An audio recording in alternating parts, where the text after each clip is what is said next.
자, 이제 세 번째 제도를 봅시다. 조금 전에 무효는 뜻이 처음부터 아무런 효력이 생기지 않는 게 무효. 그런데 무효인 놈을 유효하게 바꿔주는 제도 세 가지가 일부 무효의 법리, 무효행위, 전환. 세 번째가 무효행위 추인. 시험용으로 얘가 제일 중요합니다. 그러면 일부 무효의 법리, 무효행위 전환에 비해서 무효행위 추인 제도가 시험용으로 중요한 이유는 뭘까요? 이게 왜 중요한 것 같아요? 판례가 있기 때문에. 우리 부동산 강의는 판례가 있기 때문에 세 가지 제도 중에는 무효행위 추인 제도가 제일 중요합니다. 일단 조문은 139조인데요. 읽어보겠어요. 무효인 법률행위는 같이 읽어보도록 하겠습니다. 시작.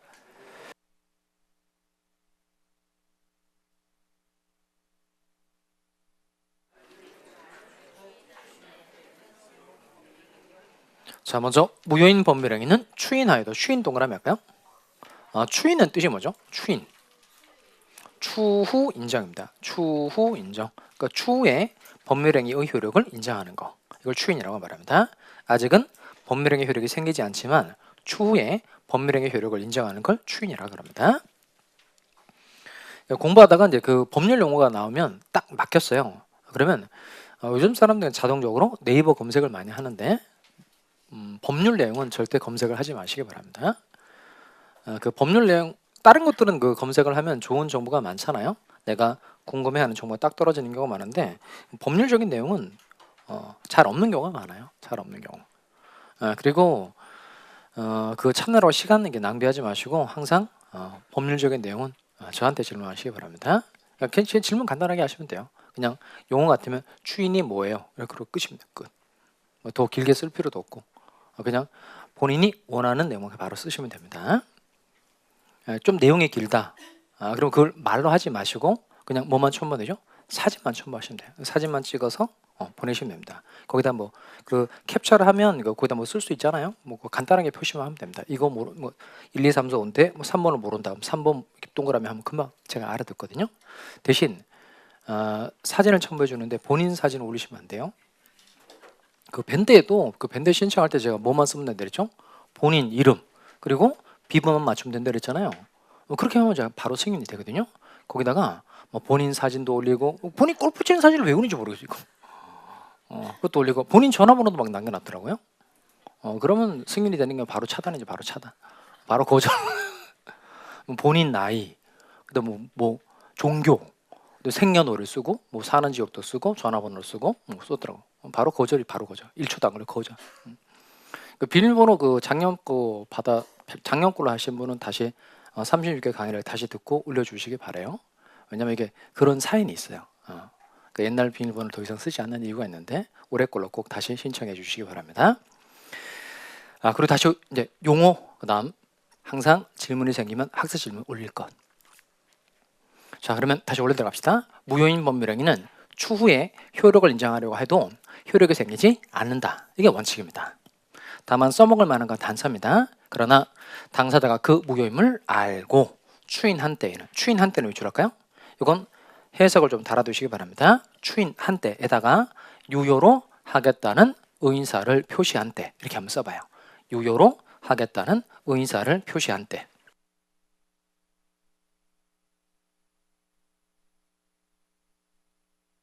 추인한 때를 밑줄 하시고 유효로 하겠다는 의사를 표시한 때. 여러분 쓴 거 한번 읽어볼까요? 그 쓴 걸로 바꿔서 한번 읽어보겠어요? 그러나 당사자가 그 무효임을 알고 바꿔서 한번 읽어보겠습니다. 시작. 당사자가 유효로 하겠다는 의사를 표시한 때에는 새로운 법률행위로 본다. 그러니까 무효임을 알고 추인하면 새로운 법률행위로 간주한다. 이런 말이에요. 자, 그러면 어떤 A라는 행위가 무효예요. 그러니까 무효는 처음부터 아무런 효력이 생기지 않죠. 근데 당사자가 A라는 행위가 무효임을 알고 이 행위를 이제 유효한 것으로 하겠다 이렇게 의사를 표시를 한 겁니다. 곧바로 유효하게 되는 게 아니에요. 무엇으로 보는 거죠? 새로운 법률행위를 한 것으로 봐준다 이런 뜻입니다. 그러면 새로운 법률행위로 보는 거 맞는데 언제부터 새로운 법률행위로 보는 걸까요? 추인한 때로부터 새로운 법률행위를 보는 거예요? 아니면 처음부터 새로운 법률행위를 보는 거예요? 당사자가 무효임을 알고 추인한 때에는 언제부터 새로운 법률행위 보는 거죠? 추인한 때로부터가 되는 겁니다. 얘는 꼭 기억합니다. 이게 제일 중요합니다. 소급효다, 장래효다. 장래요. 앞으로 새로운 법률행위를 한 것으로 간주한다. 그런 말이에요. 무효행위 추인 중요하다 그랬으니까 얘는 가장매매 사례 가지고 한번 보도록 합시다. 가장매매 사례. 자, 그럼 칠판 보실까요? 먼저 지난번에 봤던 사례인데요. 채권자 A가 갑의 건물에 대해서 경매 청구를 하려고 한 겁니다. 그래서 재산을 빼돌리기 위해서 친구 울과 매매한 것처럼 짜고 친구 울 앞으로 소유권 이전 등기를 넘겨둔 거예요. 그럼 첫 번째 매매계약 짜고 한 거니까 이 매매계약은 통정오의 표시에 의해서 이루어진 법률행위죠. 그럼 통정오의 표시는 아까 108조에서 규정하고 있다고 그랬고 108조 조문은 어떻게 되죠? 통정무선이죠. 이 매매계약은 당연히 유효이다, 무효이다, 무효. 그러면 무효는 뜻이 뭐죠? 무효. 처음부터 아무런 효력이 생기지 않는 게 무효. 그때 제가 통정오의 표시 사례하면서 첫 번째 드린 질문이 이겁니다. 여기는 등기부상에 소유자로 기록되어 있는 사람은 누구죠? 을. 그리고 등기 원인은 뭐로 되어 있죠? 매매로 되어 있죠. 그러니까 등기 원인은 매매로 되어 있고 현재 소유자로 기록되어 있는 사람은 을입니다. 그러니까 첫 번째 드린 질문은 을은 건물에 관해서 소유권을 취득할 수 있느냐 없느냐 이거 물어본 거죠. 그럼 을은 소유권 취득할 수 있어요, 없어요? 없죠. 없는 이유가 뭐죠? 그러니까 소유권 취득이 되려면 두 가지 요건을 갖춰야 되죠. 계약이 유효해야 되고 등기가 제대로 돼야 됩니다. 등기가 넘어간 거 맞는데 매매 계약이 무효니까 을은 등기부상에 소유자로 기록돼 있어도 을은 소유권 취득할 수 있다 없다? 없죠. 자, 그러면 이때 매매 계약이 무효인데 이 무효인 매매 계약을 당사자가 추인할 수도 있어요. 추인. 그 추인은 뭐의 준말이라고 그랬죠? 추후 인정. 그러니까 매매 계약이 무효인데 추후에 이 매매 계약은 유효한 것으로 하자라고 의사를 표시하는 게 무효행위의 추인이에요. 쉽게 말하면 매매 계약이 무효니까 을은 건물에 관해서 소유권 취득할 수 있어요, 없어요? 없죠. 매매 계약이 무효이므로 을은 건물에 관한 소유권 취득할 수 있다 없다? 없어요. 근데 갑이라는 사람이 이렇게 채권 채무 관계를 다 정리를 한 거예요. 그러니까 빚잔치를 다 한 겁니다. 돈을 다 갚은 거예요. 그래서 무효의 원인을 소멸시킨 겁니다. 그리고 난 다음에 을이라는 사람에게 건물을 주고 싶은 거예요. 그래서 갑이 을에게 네가 건물 소유권 가져가거라 이렇게 얘기했고 을이 승낙을 했다. 이게 바로 무효인 행위를 뭐 했다는 뜻이죠? 추인했다는 겁니다. 다시 가장매매 계약은 무효이어서 을이 건물에 관한 소유권 취득할 수 없다. 근데 갑이 을에게 건물을 주고 싶어서 이 매매 계약을 추인했어요. 유효한 것으로 하겠다는 의사를 표시했고 을도 승낙을 한 겁니다. 이렇게 무효임을 알고 당사자가 추인했어요. 그러면 이제 두 사람 사이에는 이렇게 된다는 겁니다. 새로운 무엇을 한 것으로 봐준다. 매매 계약을 한 것으로 봐준다는 겁니다. 그러면 추인이 있으면 두 사람 사이에는 새로운 매매 계약을 한 것으로 봐주고 을이 등기부상에 소유자로 기록되어 있으니까 이제는 을이 소유권 취득할 수 있어요, 없어요? 있죠. 꼭 쓰기 바랍니다. 여기다가 소유권 취득할 수 있는 건 맞는데 을은 언제부터 소유권 취득하게 되는 거죠? 추인한 때로부터. 따라서 꼭 씁니다. 얘는 소급효다, 장래효다. 장래효. 같이 써볼까요? 장래효. 그럼 결국 정리를 해봅시다. 이때 가장매매 계약의 경우에 을이 소유권 취득할 수 없었는데 을이 소유권 취득하게 된 이유는 뭐가 있었기 때문에 그런 거죠? 추인이 있었기 때문에 또 새로운 법률행위의 효력 요건을 갖출 수 있었기 때문에 을이 소유권 취득하게 된 겁니다. 대신 앞으로 추인을 많이 공부를 합니다. 무효행위 추인도 공부하고 무건대리 추인도 공부하고 취소 추인도 공부를 하고 많은 내용을 공부를 합니다. 이게 나올 때마다 제도가 조금씩 달라요. 나올 때마다 확실하게 여기는 정리를 하고 넘어가야 됩니다. 무효행위 추인은 소급효다, 장래효다. 장래효. 오늘 수업해보니까 엄청 이해를 잘하는 것 같아요. 원래 이거만 하고 끝내려고 그랬는데 여러분 얼굴 표정을 보니까 완벽히 다 이해한 표정인 것 같아요. 1단계는 통과됐어요. 그래서 갑자기 2단계를 해봐야 되겠다는 마음이 훅 올라온 겁니다. 이건 수업하는 사람에게 대단한 기쁨이죠. 내가 수업한 내용을 수업받는 사람이 잘 이해했을 때만 느낄 수 있는 거. 자꾸 뭔가를 제가 가르쳐주고 계속 들거든요. 이런 기분이 든 건 기초 강의 할 때 처음이었던 거예요. 처음. 저는 올해 36개 수험생들이 되게 열심히 할 준비가 돼 있다고 좀 생각합니다. 아직 문제를 잘 못 풀긴 하는데 열심히 할 마음을 가지고 많이 잘 따라오고 있다는 느낌이 들어요. 다른 내용 할 테니까 이건 교환이 없어요. 지금 생각난 거니까 교환이 없어요. 칠판을 잘 볼까요? 내가 건물 하나 가지고 있고 을에게 돈 1,000만 원 빌린 겁니다. 화살표 이렇게 돼 있죠. 이렇게 돼 있죠. 그러면 누가 누구에게 돈을 빌려준 거죠? 을이 갑에게 돈을 빌려준 거죠. 그러면 돈 빌려주는 계약은 금전 소비대차 계약이라고 그래요. 을은 돈을 빌려주는 사람이니까 을의 이름 뭘까요? 대주. 돈 빌려주는 사람 대주. 갑은 돈을 빌린 사람이니까 차주. 그러면 을은 1,000만 원의 돈을 빌려주고 갑이 건물을 가지고 있으니까 을이 이 건물에 대해서 설정받을 수 있는 담보물건은 저당권이 되는 겁니다. 동산 가지고 있다. 그러면 설정받을 수 있는 담보물건이 질권. 부동산 가지고 있다면 설정받을 수 있는 담보물건이 저당권이 되는 겁니다. 저당권은 다른 게 없고 그냥 저당권 설정 계약을 맺으면 돼요. 저당권 설정 계약을 맺고 등기를 하면 을이 저당권을 취득하는 겁니다. 얘가 이제 저당권 등기를 마친 거예요. 자, 그러면 누가 누구에게 저당권을 설정해 준 거죠? 갑이 을에게 저당권을 설정해 준 겁니다. 그럼 갑은 저당권을 설정해 준 사람이니까 저당권 설정자라고 하고, 을은 돈을 빌려주고 저당권을 설정 받아서 저당권을 취득한 겁니다. 그래서 채권자가 저당권자가 되는 거예요. 그러면 갑이 1,000만 원을 갚지 않으면 을은 갑을 상대로 재판 같은 거 할 필요 있어요, 없어요? 지난번에 한번 봤던 내용인데요. 돈을 빌려주고 저당권 설정 받은 겁니다. 그럼 등기부에 을의 채권 얼마인지 나와야 안 나와요? 나오죠. 변제액이 나오고 이율 다 나오죠. 그러면 을인 채권을 가지고 있다는 게 공적인 장부에 기록이 됐으니까 돈을 갚지 않았을 때 을은 갑을 상대로 재판할 필요가 있어요, 없어요? 없죠. 그러면 재판할 필요 없이 곧바로 경매를 청구할 수 있네요. 이 경매 이름이 뭐죠? 한번 써봤는데 담보권 실행경매. 좋아요. 담보권 실행경매는 무슨 경매라고도 한다. 임의경매라고도 하죠. 그러면 경매 청구를 한 겁니다. 그리고 이 건물이 1억 원에 경락이 됐어요. 을은 다른 사람보다 자기 채권을 우선해서 변제를 받을 수 있어요, 없어요? 있죠. 그러면 저당권이 있는 게 변제받기 좋은 거예요? 없는 게 변제받기 좋은 거예요? 있는 게 변제받기 좋은 거죠. 그러면 이 1,000만 원은 채권의 확실한 만족을 얻을 수 있는 저당권이라는 수단을 가지고 있다는 겁니다. 용어로 이제 잘 표현할 수 있어야 되는데, 그럼 저당권이 있으니까 채권의 변제를 받기 좋아진 거예요. 그러면 뭘 담보하는 거죠? 저당권이 채권을 담보하는 거예요? 아니면 채권이 저당권을 담보하는 거예요? 다시, 저당권이 있으니까 채권의 만족을 얻기 좋아진 거죠. 그러면 뭘 담보하는 거예요? 저당권이 채권을 담보하는 거죠. 이걸 이제 수동태 문장으로 바꾸면 됩니다. 수동태 문장으로 바꾸면 채권은 저당권에 의하여 담보가 되고 있다. 그래서 만들어낸 말이 피담보 채권, 피담보 채권. 담보가 되고 있다라고 해서 만들어낸 말이 피담보 채권입니다. 그러면 피담보 채권하고 저당권 중에서는 뭐가 주된 권리일까요?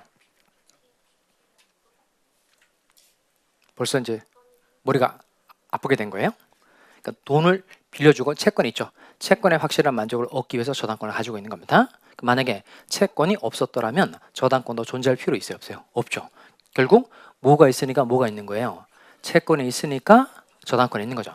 즉 피담보 채권하고 저당권 중에서는 뭐가 주된 권리인 거죠? 피담보 채권이 주된 권리고 저당권은 무슨 권리다? 종된 권리입니다. 자, 그러면 이제 다시 처음으로 가서 갑이 자기 아파트를 담보로 은행으로부터 대출을 받고 자기 소유 아파트에 대해서 저당권 설정해 준 겁니다. 자, 그러면 갑이 돈을 갚지 않으면 을은 경매 청구를 해서 채권의 만족을 얻을 수 있는 거예요. 자, 여기까지 이해했죠? 자, 그러면 이제 이번에 할 내용은 뭐냐면 1,000만 원의 돈을 빌리고 저당권 설정 등기를 해준 거예요. 근데 갑이라는 사람이 이 돈을 갚았어요. 돈을 갚으면 주된 권리인 피담보 채권이 없어진 거죠. 그럼 주된 권리가 없어졌으니까 저당권은 종된 권리라서 같이 없어지게 되는 거죠. 즉 뭐가 없어질 때 모두 같이 없어지는 거예요. 피담보 채권이 없어질 때 저당권과 같이 없어지는 거죠. 즉 피담보 채권이 변제 기타 사유로 소멸하면 종된 권리인 저당권도 당연히 소멸하는 겁니다. 대신 이 등기는 등기부상에 저당권에 기록되어 있는 사람 누구예요? 을이죠. 이건 저당권 자체가 이미 없어져 버렸으니까 이 등기부의 기록은 당연히 유효가 되는 거예요? 무효가 되는 거예요?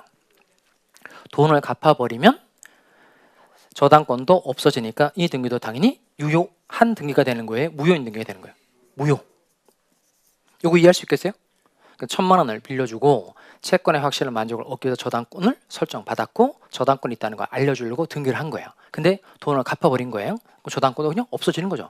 저당권이 이미 없어졌으니까 이 등기는 당연히 유효이다, 무효이다, 무효. 그럼 무효는 뜻이 뭐예요?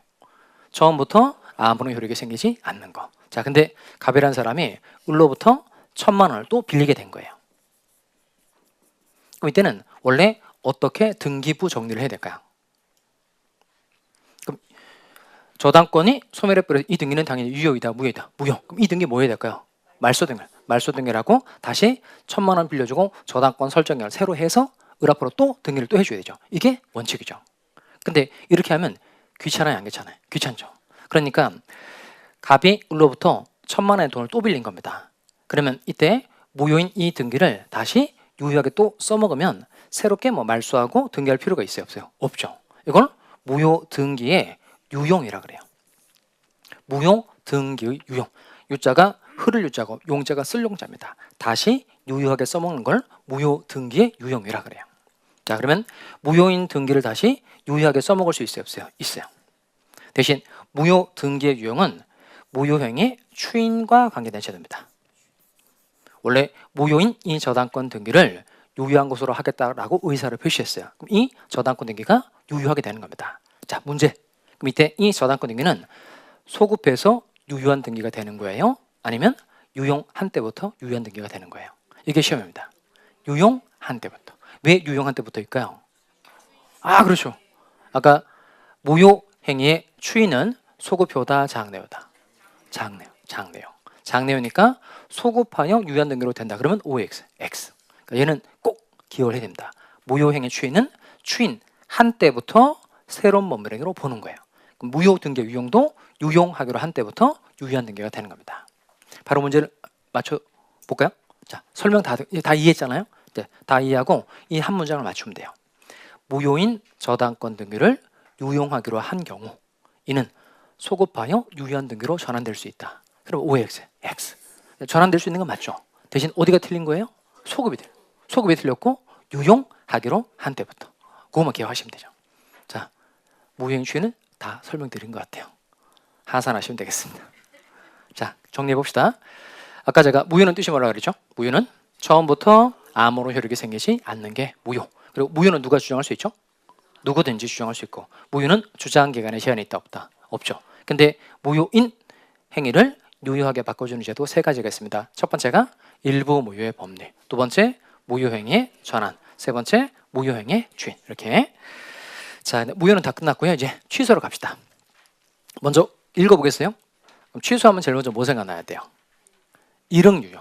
그러니까 취소는 법률행위를 할 당시에 할 당시에 하자 있다, 없다? 있다. 그런데 무효에 비해서는 하자가 비교적 경미해서 일단 효력이 생긴다. 이게 특징이죠. 읽어보겠습니다. 일응 유효한.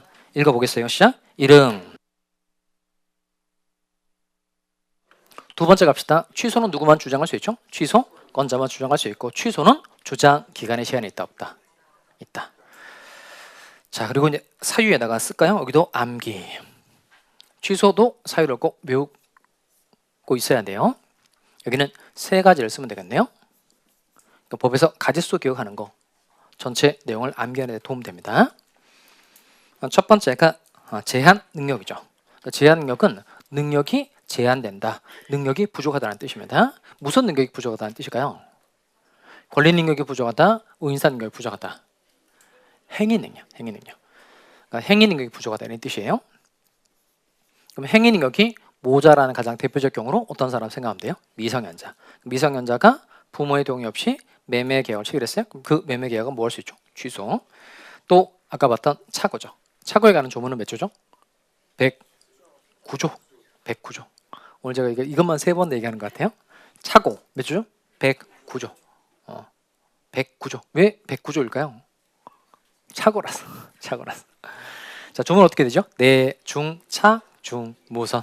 사기 강박은 110조죠. 사, 강, 취선. 이렇게 취소 사유는 몇 가지예요? 3가지. 무효 사유는 몇 가지 했었죠? 무효 사유는 9가지. 취소 사유는 3가지. 여기도 절대적 취소, 절대적 취소, 상대적 취소 이렇게 나눌 수 있습니다. 그럼 절대적 취소는 뜻이 뭘까요? 취소로서 선의의 제3자에게도 대항할 수 있다. 이건 절대적 취소. 취소로서 선의의 제3적에 대항할 수 없다. 이게 상대적 취소인 거죠. 자, 그러면 이 중에 다 공부를 이미 했으니까 찾아봅시다. 상대적 취소에 해당하는 건 뭐죠? 상대적 취소. 차고 사기 강박이죠. 내, 중, 차, 중, 무, 선. 사, 강, 취, 선이니까 이 두 가지는 무슨 취소인 거죠? 상대적 취소. 그리고 제한 능력을 이유로 한 취소는 무슨 취소인 거예요? 절대적 취소. 그러면 이렇게 정리하시면 되겠어요. 절대적 취소에 해당되는 건 제한 능력을 이유로 취소를 하는 경우, 차고 사기 강박은 상대적 취소에 해당하는 겁니다. 쪽수 많은 게 원칙이라고 그랬죠. 무효는 뭐가 쪽수가 많았죠? 절대적 무효가 쪽수가 많았죠. 무효는 무슨 무효가 원칙이다? 절대적 무효가 원칙. 근데 취소는 뭐가 원칙이다? 쪽수 많은 게 원칙이죠. 2대 1이죠. 상대적 취소가 원칙입니다. 여기까지만 정리하시면 돼요. 그러니까 맨 끝에 취소의 체계는 먼저 취소권에 관한 내용을 한번 공부를 할 겁니다. 그리고 취소권자가 더 이상 취소권을 행사하지 않겠다고 적극적으로 의사를 표시할 수도 있습니다. 이건 취소 추인이라고 하고요. 또 법이 정한 요건에 해당이 되었을 때 당연히 취소권을 포기한 것으로 간주하는 제도가 법정 추인입니다. 이 두 가지 제도는 기본 과정할 때 한 번 더 정리를 해보도록 하겠습니다. 오늘은 취소에 관한 사례 문제 하나 정리를 하도록 할게요. 자, 이제 펜 다 놓으시고 여기는 이제 36회 때 이 사례가 시험 문제 날 겁니다. 35회 때 미성년 사례 준비를 했는데 안 났거든요. 그냥 취소에 관한 박스 문제로 보기 3개짜리 문제만 났고 취소에 관한 미성년 사례가 나지 않았으니까 36회 대비해서 꼭 여러분 준비하고 갈 사례입니다. 갑에는 18세입니다. 이건 만 18세라는 뜻이에요. 그리고 병은 부모예요. 그러면 민사 미성년자는 몇 세 미만자죠? 몇 세 미만자? 만 19세. 19세. 만 19세 미만자가 미성년자인 겁니다. 여러분 만 몇 세야 지금? 미성년자 있어요? 미성년자? 나 미성년자 있다. 19세 미만자다. 저쪽하고는 있던데. 미성년자. 걔는 깜짝 놀랐어요. 그 엘리베이터 앞에 저 기다리고 있었거든요. 기다리고 있었는데 생긴 게 딱 봐도 내가 봤을 때 30 초반으로 보이더라고요. 그러니까 미성년자들 딱 외관상 그렇게 보였으면 제가 금방 말을 금방 났을 텐데 30 초반이니까 그리고 덩치도 되게 커요. 그 말을 놓기 좀 어렵더라고요. 그래서 이제 오늘 수업 어땠어요? 이렇게 물어봤죠. 근데 걔가 너무 어려워요 이렇게 덩치 이만한 애가 너무 어려워요 이렇게 얘기하더라고. 그래서 제가 바로 말을 놓으면서 너 어떻게 학원 오게 됐니? 이랬더니 엄마가 가래요 이렇게 얘기한 거예요. 엄마가 공부하라고. 지금 부지런히 열심히 하고 있거든요. 자, 그러면 제가 이 얘기 드린 이유는 뭐냐면 미성년자는 권리 능력이 있어요 없어요? 뭘 또 없어요. 살아있잖아요. 너무 어려워요. 살아있잖아요. 살아있으니까 권리 능력이 있어요 없어요? 있죠. 의사 능력이 있어요 없어요? 있죠. 술 먹은 게 아니잖아요. 그러니까 권리 능력도 있고 의사 능력도 있는데 얘는 단독으로 계약을 할 능력이 모자라죠. 그래서 무슨 능력이 부족하다고 말하는 거예요? 행위 능력이 부족하다. 이렇게 표현하는 겁니다. 얘는 미성년자. 부모 같은 사람 뭐라 그러죠? 대리인이죠. 무슨 대리인일까요? 법정 대리인. 그럼 부모와 같은 사람은 법률 규정에 의해서 대리인이 된 사람이니까 법정 대리인이라고 말하고 갑이 을에게 건물을 팔아달라고 부탁을 하면서 을에게 건물 매각에 관한 권한을 이렇게 준 겁니다. 그럼 을은 대리인 중에서 무슨 대리인이라고 말할까요? 본인의 수권 행위를 통해서 대리인이 된 사람은 임의 대리인이라 그래요. 대리인 딱 두 가지입니다. 임의 대리인, 법정 대리인. 그러니까 부모와 같은 사람은 뭐라고 표현하는 거예요? 법정 대리인. 그러니까 본인으로부터 매각에 관한 권한을 부여받아서 대리인이 된 사람은 임의 대리인이라고 말합니다. 자, 그럼 이제 얘는 단독으로 계약을 할 능력이 모자라니까 자신이 가진 물건을 다른 사람에게 팔 때 부모의 무엇을 받아야 될까요? 동의를 받아야 되죠. 내가 동의도 구하지 않고 을과 자기 소유 컴퓨터 중고 하나 팔았어요. 을은 이름 뭘까요? 얘는 미성년자, 부모는 법정 대리인이라고 하면 되죠. 미성년자와 계약을 한 을은 뭐라고 표현할까요? 얘는 상대방이라고 말하시면 돼요. 상대방. 그러면 중고 컴퓨터 매매 계약을 체결했어요. 그럼 갑은 병한테 뭘 해줘야 될까요? 컴퓨터 팔았으니까. 건물 팔았다면 건물 소유권 이전해 줘야 되죠. 컴퓨터 팔았으니까 이렇게 말하시면 돼요. 컴퓨터 인도 해줘야 되고 갑은 을에게 컴퓨터 팔았으니까 컴퓨터 인도 해줘야 되고 을은 뭘 줘야 되죠? 을은 대금 지급해 줘야 되죠. 그러면 중국 컴퓨터를 한 60만 원에 팔았다 칩시다. 60만 원에 팔았어요. 그러면 미성년자 갑은 이제 돈을 생겼어요. 그럼 애들은 돈이 생기면 저축하는 게 보통이에요? 써버리는 게 보통이에요? 써버리는 게 보통이죠. 보통 돈 생기면 어디다 가서 쓰죠? 애들이? 돈 생기면 거의 100% PC방 가죠. PC방. PC방 가서 돈을 쓴 거예요. 이렇게. PC방 가서 20만 원 써버렸어요. 20만 원 써버렸고, 그 다음에 요 20만 원은 자기 여자친구 선물을 하셨어요. 선물. 뭘 사줬다 할까요? 여자친구한테. 예? 지갑? 지갑. 지갑. 여자친구 지갑 10만 원 써요. 10만 원. 자, 또 여자친구한테 선물을 사줬어요. 뭘 사줬다 할까요? 여자친구한테 지갑 하나 사주고 또 여자친구한테 선물 사줬어요. 뭘 사줬다 할까요? 어제 시계? 시계 사줬어요. 시계. 시계 10만 원짜리 사준 겁니다. 요 여자친구 다른 여자친구예요? 총 이제 20만 원 쓴 거예요. 20만 원 쓰고 지금 수중에 20만 원 남아 있는 겁니다. 요걸 이제 풀어보는 거예요. 요거. 자, 그럼 첫 번째 질문. 이 매매 계약은 무효예요? 취소할 수 있어요? 무효이다. 취소할 수 있다.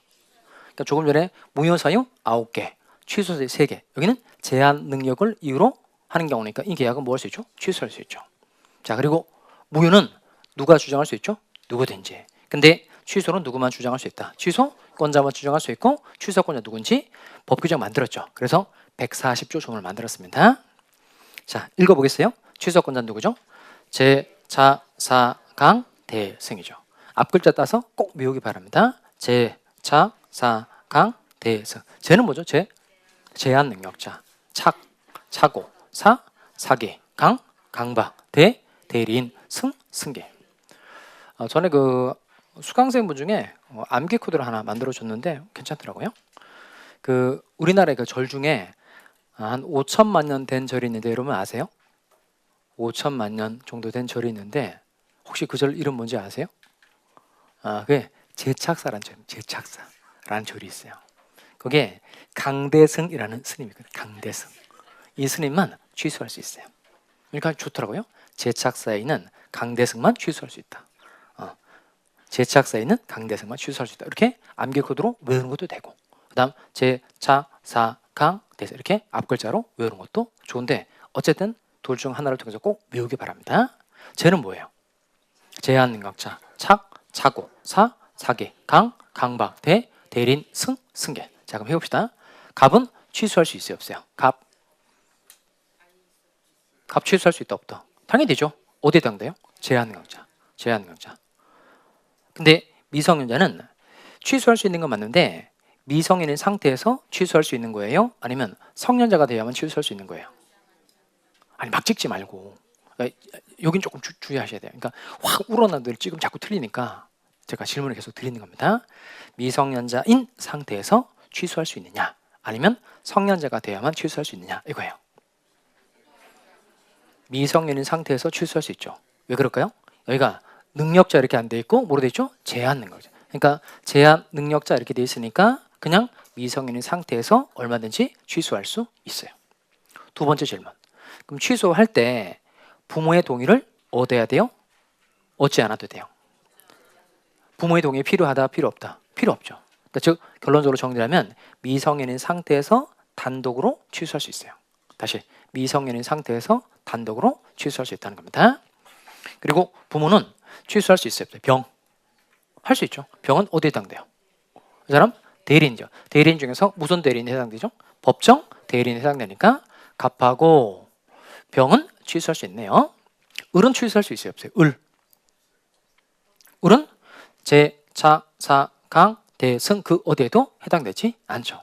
만약에 이게 무효 사유였다면 갑, 을, 병 모두 무효 주장할 수 있죠. 근데 취소는 누구만 주장할 수 있다고요? 취소권자. 결국 미성년 사례를 여기에 대입을 해보면 갑하고 병만 취소할 수 있고 을은 취소할 수 있다, 없다? 없죠. 자, 그 다음에 이 문제가 이제 올해 문장으로 나왔던 내용인데 맞춰보세요. 갑이 을과 계약을 체결했어요. 그러니까 을에게 컴퓨터를 넘겨준 겁니다. 근데 을이 정이라는 사람에게 컴퓨터를 되팔았어요. 그리고 정이라는 사람에게 컴퓨터를 인도를 해준 겁니다. 그러면 갑이 계약을 한 사람 누구죠? 갑에 계약을 한 사람은 을. 현재 컴퓨터를 가지고 있는 사람 누구예요? 정이죠. 그러면 갑 또는 병은 취소를 누구한테 해야 될까요? 취소의 상대방은 을이다, 정이다, 둘 다다. 취소의 상대방은 을이다, 정이다, 둘 다다. 힌트. 취소에서 말하는 상대방은 이런 상대방입니다. 직접 상대방.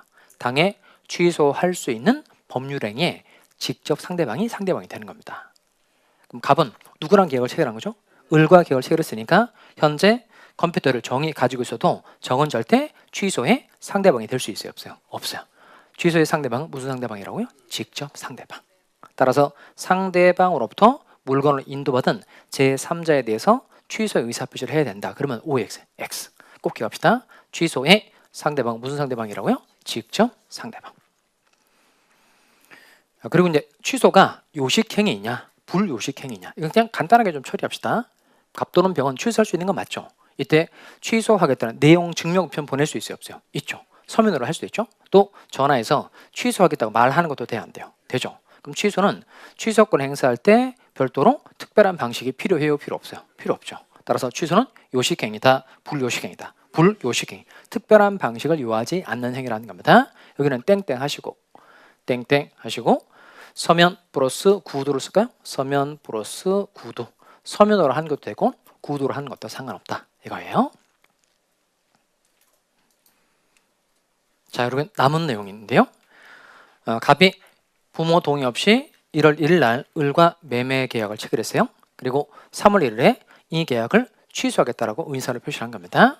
그러면 3월 1일부터 계약의 효력이 없어지면 장래효죠. 1월 1일부터 계약의 효력이 없어지면 소급효죠. 그럼 취소는 소급효예요, 장래효예요? 소급효라고 꼭 기억합니다. 취소하면 법률행위 효력이, 이걸 말로 할 수 있어야 됩니다. 취소하면 법률행위 효력이 어떻게 되는 거죠? 소급적으로 무효가 된다. 이건 좀 또박또박 써놓게 바랍니다. 소급적으로 무효가 된다. 이렇게 한번 써봐요. 그리고 이렇게 말씀드린 것대로 자꾸 말해보려고 애를 쓰시기 바랍니다.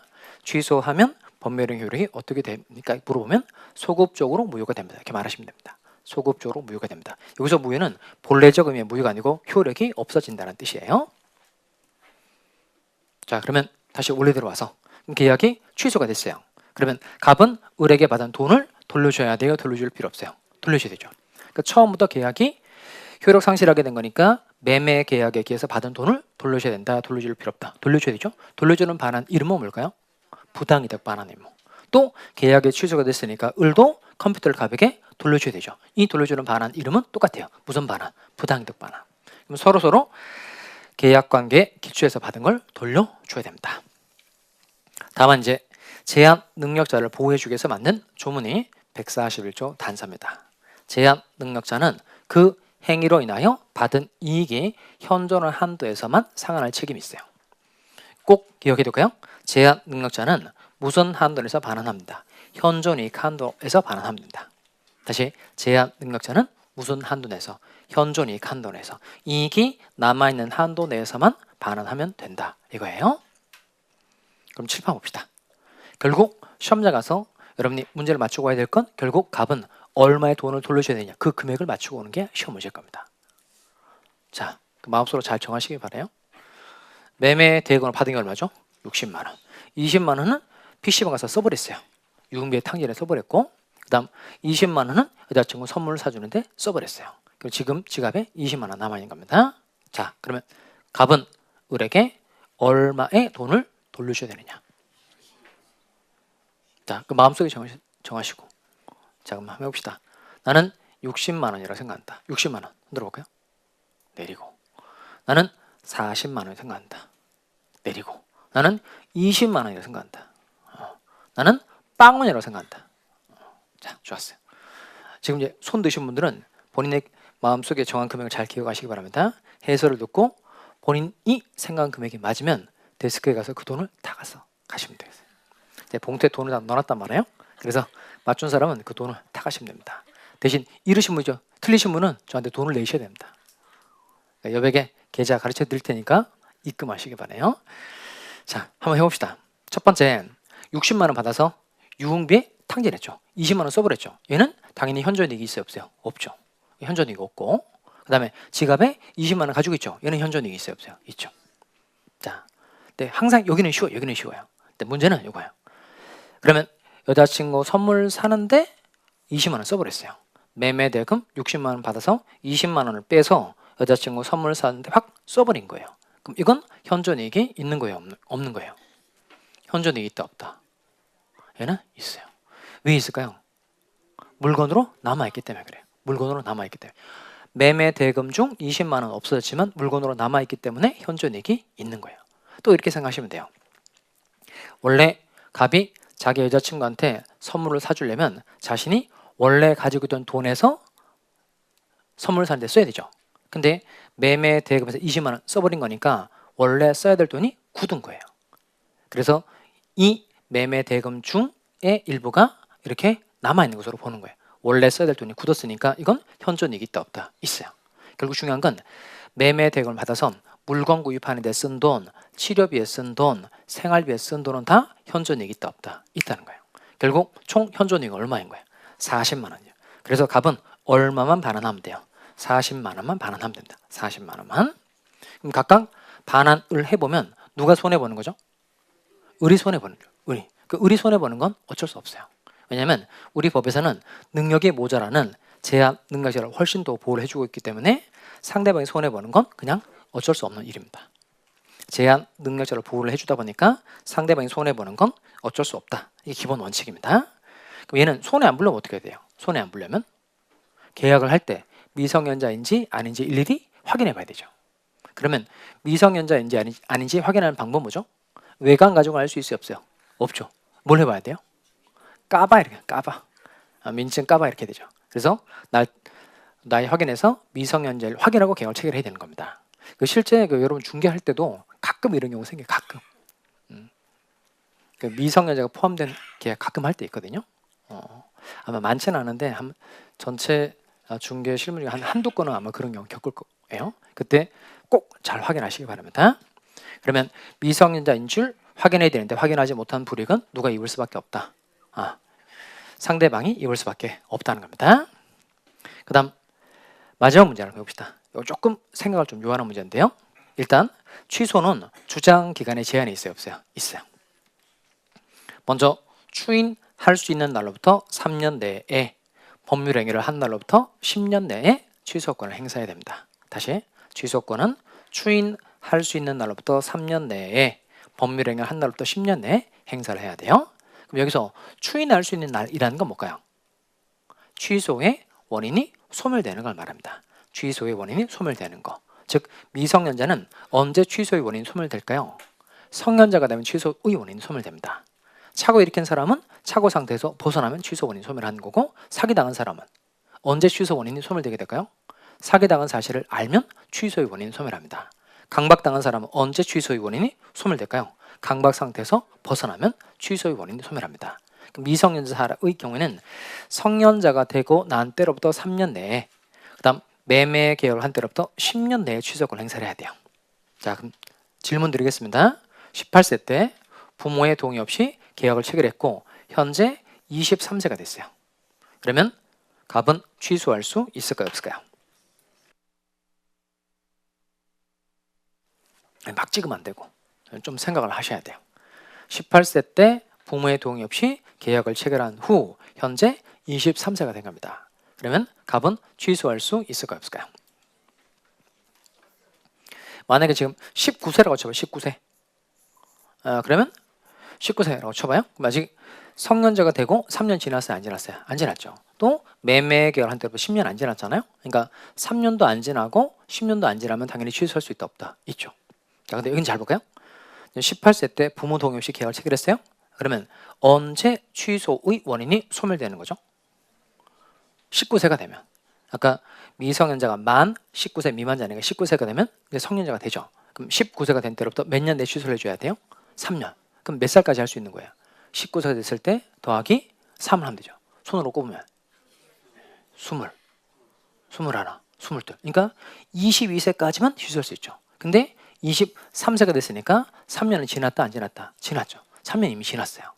또 법률 행위를 한 날로부터 10년이죠. 18세 때 계약을 했고 23세밖에 되지 않은 거니까 매매 계약을 한 때로부터 아직 10년이 지났다 안 지났다? 안 지났죠. 몇 년은 지나고 3년은 지났고 10년이 안 지난 겁니다. 그러면 취소할 수 있는 거예요, 없는 거예요? 할 수 있다, 없다? 할 수? 한번 다시 들어볼까요? 취소권은 추인할 수 있는 날로부터 3년 내에 법률행위를 한 날로부터 10년 내에 행사해야 돼요. 내에 이렇게 돼 있어요. 그러니까 몇 년도 안 지나야 되고 3년도 안 지나야 되고 and 10년도 안 지나야 한다는 뜻이에요. 여기는 이 10년은 지나지 않았지만 이미 몇 년이 지나버린 거예요. 3년이 지나버렸으니까 더 이상 취소를 할 수 있다, 없다? 없다는 겁니다. 그러니까 이 숫자는 중요해, 안 중요해? 중요하죠. 꼭 외워두기 바랍니다. 취소는 주장 기간의 제한이 있다, 없다? 있다. 읽어보겠어요? 추인할 수 있는 날로부터 몇 년 내에, 3년 내에, 그리고 법률행위를 한 날로부터 몇 년 내에, 10년 내에 취소권을 행사해야 됩니다. 자, 그러면 7번 봅시다. 그럼 취소는 뜻이 뭐예요? 제가 피를 토하면서 설명했는데, 자, 취소는 일단 유효하다가 취소를 하게 되면 처음으로 거슬러 올라가서 계약 효력이 없어지게 되는 거죠. 그럼 취소는 뜻이 일응 유효한 법률행위를 소급적으로 소멸시키는 것. 그리고 취소권자 누구죠? 제, 자, 사, 강, 대, 승이다. 상대방은 누구예요? 직접 상대방. 취소하면 법률행위 효력이 소급적으로 무효가 되죠. 그 다음 제한 능력자는 무슨 한도 내에서 반환하면 돼요? 현존이익 한도 내에서 반환하면 된다. 이겁니다. 그리고 이제 오늘 만약에 여기서 미성년자 사례의 경우에 60만 원을 다 유흥비에 다 탕진해 버린 거예요. 이때는 반환해야 되는 금액이 얼마가 될까요? 빵원. 다 60만 원 유흥비에 탕진하면 값은 돌려줄 게 있다, 없다? 없죠. 그래서 오늘 집에 가면 아이들에게 좀 가르쳐 줄 게 있어요. 뭘 가르쳐 줘야 되냐면 일단 애들한테 컴퓨터를 하나 사주세요. 사주시고 이게 너의 3년치 용돈이다 이렇게 하면서 하나 사주세요. 그리고 뭘 가르쳐 줘야 되냐면 너는 누구랑 계약을 체결할 때 엄마의 동의를 얻으면 된다, 안 된다? 안 된다. 동의를 얻으면 된다, 안 된다? 안 된다. 이런 걸 가르쳐 주시고 돈 받았어요. 그럼 돈 받았으면 이제 반드시 뭐에 탕진해야 한다? 유흥비에 탕진해야 한다. 유흥비에 탕진해야 한다. 그리고 중요한 게 있어요. 유흥비에 탕진을 벌였는데 현존이익이 없다는 건 누가 입증해야 되냐면 미성년자가 입증해야 돼요. 그래서 유흥비에 탕진하는 건 맞는데 현존이익이 없다는 거 입증을 해야 되잖아요. 그러니까 뭘 남겨놔야 될까요? 영수증. 영수증 꼭 챙겨놔라. 이게 세 가지 알려주시기 바랍니다. 세 가지. 자, 오늘 수업 여기까지인데요.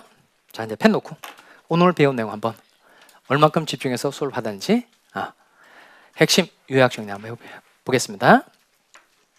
자, 이거 복습하고 강의 다시 듣고 이거 손으로 이렇게 다시 채울 수 있어야 돼요. 자, 해봅시다. 착오는 뜻이 뭐예요? 의사와 이름은 곤란합니다. 의사와 표시가 불일치하는 것을 표의자가 모르는 경우. 그리고 착오에 관한 조문은 몇 조? 109조. 조문은 어떻게 되죠? 내중착 중무선. 내중착, 내용의 중요 부분에 착오가 있을 것. 중무, 중대한 과실이 없을 것. 선의의 제3자에게 대항하지 못한다. 그리고 사기 강박은 뜻이 뭐죠? 의사와 표시가 일치하나 의사 결정 과정에 하자가 있는 경우. 그리고 사기 강요에 관한 조문이 110조죠. 사강취선. 재작년 수강생이었는데 그분이 자기가 공인중개사 공부를 하고 난 다음에 크게 깨달은 게 하나 있다는 거예요. 두 가지를 깨달았는데 첫 번째, 자기 애들이 공부를 못하는 게 나 때문일 수도 있겠구나 라는 걸 깨달았대요. 그러니까 항상 저 인간 때문에 공부를 못하는 걸로 생각했다는 거예요. 그 인간 때문인 줄 알았는데 나 때문일 수도 있겠구나 생각을 했다는 거예요. 그리고 공부를 해보니까 공부가 엄청 힘들다는 걸 알게 된 거예요. 그리고 옛날에는 공부하기 전에는 자녀들에게 공부해! 이런 거 엄청 많이 했대요. 근데 막상 공부를 하고 난 다음에 애들한테 그런 얘기를 안 하게 됐다는 거예요. 그리고 자기가 이제 거실에 앉아서 이제 공부를 하고 식탁에 공부를 하니까 애들이 그 공부하는 모습을 보고 애들도 공부하는 걸 따라하게 됐다는 거예요. 많은 게 좋아졌다 그러더라고요. 여러분 공부를 하면 아마 자녀도 많이 변할 거예요. 자, 지금 아직 아니겠지만 차츰 많이 변하실 겁니다. 자, 무효 갑시다. 무효는 뜻이 뭐죠? 처음부터 아무런 효력이 생기지 않는 것. 요게 이제 일단 중요하죠. 요게 다음 주까지 확실하게 해줘야 될 게 무효 사유죠. 무효 사유 몇 가지죠? 9가지. 자, 해봅시다. 권리 능력 손으로 꼽으면서 권리 능력 없을 때, 의사 능력 없을 때, 확정할 수 없을 때, 원시적 불능, 점점 목소리가 줄어드네요.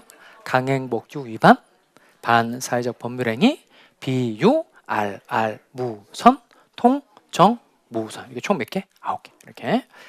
자, 그다음 무효의 제사상도 세 가지죠. 읽어봅시다. 일부 무효의 법리, 무효행위의 전환, 무효행위 추인. 자, 일부 무효의 법리는 뭐예요? 법률행위의 일부분이 무효인데 뭐가 원칙이나 전부 무효가 원칙이나 두 가지가 있으면 가분성과 가상적 의인사가 있으면 일부분이 유효하게 되는 법리 이렇게 하면 되죠. 무효행위 전환은 무슨 이거 입양판에 생각나야 되죠. 남의 애를 자기 애를 신고했을 때 입양으로 바꿔준다. 즉 무효인 법률행위가 다른 법률행위의 요건을 구비하고 당사자가 그 무효를 알았더라면 다른 법률행위를 하였을 것이라고 의효하였을 것이라고 인정될 때 다른 법률행위 효력을 가지는 거. 이건 조문 읽으면 돼요. 조문 읽으면 돼요. 무효행위 추인은 중요했었죠. 무효행위 추인. 무효인 행위는 추인해도 효력이 생기지 않죠. 그런데 당사자가 무효임을 알고 추인을 하면 뭐로 보죠? 새로운 법률행위로 보죠. 대신 꼭 기억나야 될 건 무효행위 추인은 소급효다 장래효다. 장래요. 다시 무효행위 추인은 소급효다 장래효다. 장래요. 자, 취소 갑시다. 취소는 뜻이 뭐예요? 일응유효. 일응 유효한 법률행위를 소급적으로 소멸시키는 것. 자, 그리고 취소 사유 몇 개죠? 3개. 해봐요. 3개 뭐죠? 이번 시간만 집중해도 이건 할 수 있겠네요. 제한 능력, 차오, 사기 강박. 취소 사유 3개. 자, 그리고 취소권자 누구죠? 제, 차, 사, 강, 대, 승. 제, 차, 사, 강, 대, 승. 그러니까 취소의 상대방. 무슨 상대방이죠? 직접 상대방. 직접 상대방. 그리고 제한 능력자의 반환 범위. 무슨 한도죠? 현존이익 한도. 현존이익 한도에서 반환하면 됩니다. 그 취소권은 주장 기간에 제한이 있죠. 단기 제적 기간이라고 해서 추인할 수 있는 날로부터 몇 년 내에, 3년 내에, 법률행위를 한 날로부터 몇 년 내에, 10년 내에 취소권 행사를 해야 됩니다. 여기까지가 공부를 한대요. 그리고 이제 이론 확인 문제 2문제 나가죠. 먼저 첫 번째 문제 풀어봅니다. 여기 보시고 풀어보세요. 자, 지금부터 맞추면 퇴근입니다. 맞추면 퇴근. 틀리면 1교시로 소급하는 거예요. 소급 아시겠죠? 자, 1교시, 2교시, 3교시, 4교시 했다가 이제 다시 1교시로 가는 거예요. 소급. 자, 풀어보겠어요? 옳은 거 그랬습니다. 1번 법률행위의 내용의 중요 부분에 착오가 있는 의사표시는 무효이다. OX예요. X. 어디가 틀렸죠? 무효가 아니고 뭐 할 수 있죠? 취소할 수 있죠. 내중 착 내용의 중요 부분에 착오가 있는데 뭐 할 수 있죠? 취소할 수 있죠. 2번 착오가 표의자의 경미한 과실로 인한 데는 취소하지 못한다. 에? 이게 왜 O예요? X죠. 어디가 틀렸어요? 내중착 중무. 뭐가 없어야 돼요? 중대한 과실이 없어야 되죠. 그러니까 중대한 과실로 인한 데는 취소하지 못하는데 그렇게 돼야 되죠. 그러니까 경미한 과실만 있는 경우에는 착오를 이유로 취소할 수 있어요? 없어요? 있죠. 그러니까 중대한 과실로 인한 때 취소하지 못하는 겁니다. 경미한 과실의 경우는 취소할 수 있으니까 2번은 X. 3번 매매 계약이 있어서 목적물의 소유권에 관한 착오. 이거 아까 봤던 어떤 사례일까요? 을이 갑에게 건물 소유권인 줄 알고 계약을 했는데 병에게 소유권이 있더라. 이거죠. 이게 소유권에 관한 착오입니다. 이건 중요 부분에 관한 착오이다 아니다? 아니다 그랬죠. 왜 아니죠?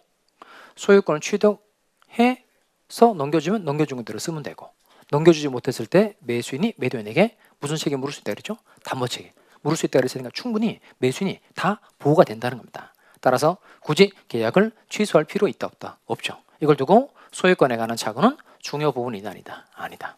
4번 사기에 의한 의사표시가 되기 위해서는 얘는 이제 사기의 요건을 기억하셔야 됩니다. 사기의 요건은 몇 가지죠? 4가지. 제가 이렇게 강조드리는 거 꼭 자꾸 반복해서 하시기 바랍니다. 첫 번째가 뭐죠?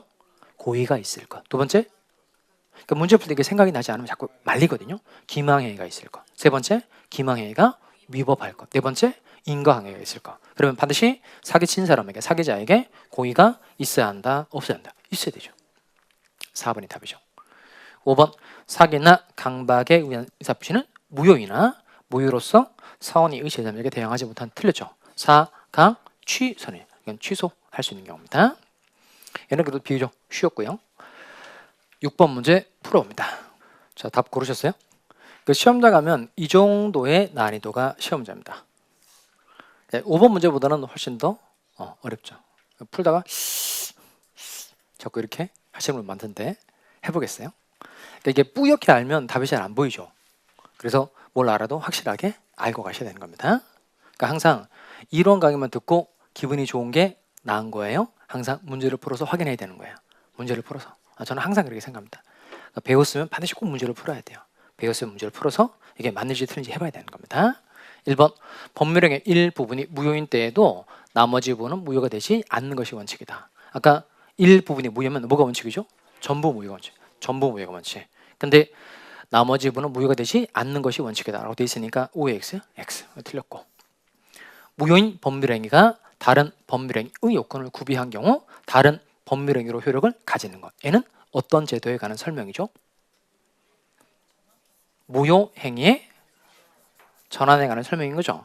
대신 막 전환되는 게 아니고 다른 법률행위 요건을 구비하고 당사자가 무효를 알았더라면 다른 법률행위를 하는 것을 의혹하였으리라고 인정될 때 다른 법률의 효력을 가지는 겁니다. 의혹하지 않았도 이렇게 돼 있으니까 X죠. 3번 얘는 어떤 제도인 거예요? 당사자가 무효임을 알고 추인했을 때 새로운 법률행위를 한 것으로 봐주는 제도는 뭐죠? 무효행위의 추인이죠. 제가 무효행위 추인하면서 가장 강조했던 내용은 뭐예요? 얘는 소급효다, 장내효다. 장내효죠. 어디가 틀렸어요? 요거 소급효가 틀렸죠. 즉 법률행위 성립 당시에 소급효가 틀렸죠. 즉 추인 한때로부터 새로운 법률행위를 한 것으로 봐준다. 반드시 뭐가 돼야 돼요? 장내효. 4번 갑시다. 4강 취선이죠. 취소할 수 있는 건 맞죠? 근데 사기의 경우에는 취소로서 누구에게 대항하지 못하죠? 선의의 제3자에게 대항하지 못하죠. 그런데 할 수 있다고 되어 있으니까 OX, X. 5번 갑시다. 5번 질문이 낯설게 느껴지면 안 돼요. 아까 제가 취소하면 법률행위 효력이 어떻게 된다 그랬죠? 취소하면 소급적으로 무효가 된다. 소급적으로 무효가 된다. 그러니까 이게 처음부터 무효가 된다는 뜻입니다. 취소된 이렇게 되죠? 그러니까 취소권 행사를 했다는 거예요. 그러니까 취소된 법률행위는 언제부터? 처음부터 무효인 것으로 본다. 이게 정확하게 맞아요. 이게 소급적으로 무효가 된다는 뜻인 겁니다. 그리고 제한 능력자 보여주려고 만든 내용이죠. 읽어봅시다. 제한 능력자는 무슨 한도에서 반환하면 돼요? 현존이익 한도. 따라서 그 행위로 인한 이득이 현존한 한도에서만 반환 책임진다. OX. 답 몇 번 골라야 되죠? 5번. 자, 오늘은 어떤 내용을 공부를 했냐면 착오, 사기강파, 무효, 취소에 관한 내용을 공부를 했어요. 오늘도 정리해야 될 내용이 꽤 많죠. 여러분 이제 이 시간 이후에 복습을 어떻게 해야 돼요? 먼저 강의 올라오면 강의 다시 꼭 한번 듣는 겁니다. 그리고 뭐 해야 돼요? 강의 교환. 대신 강의 교환 1주차, 2주차, 3주차 꼭 묶어서 처음부터 쭉 다시 공부를 하는 겁니다. 그리고 맨 끝에 아까 봤던 다 정리를 하고 난 다음에 빈칸 요약 정리된 문 채우는 겁니다. 채우고 다음 주에 올라오는 밴드 문제 풀면 돼요. 그렇게 해서 2달 동안 계속 연습을 하는 겁니다. 자, 오늘 수업 여기서 마치도록 하겠습니다. 수고하셨습니다.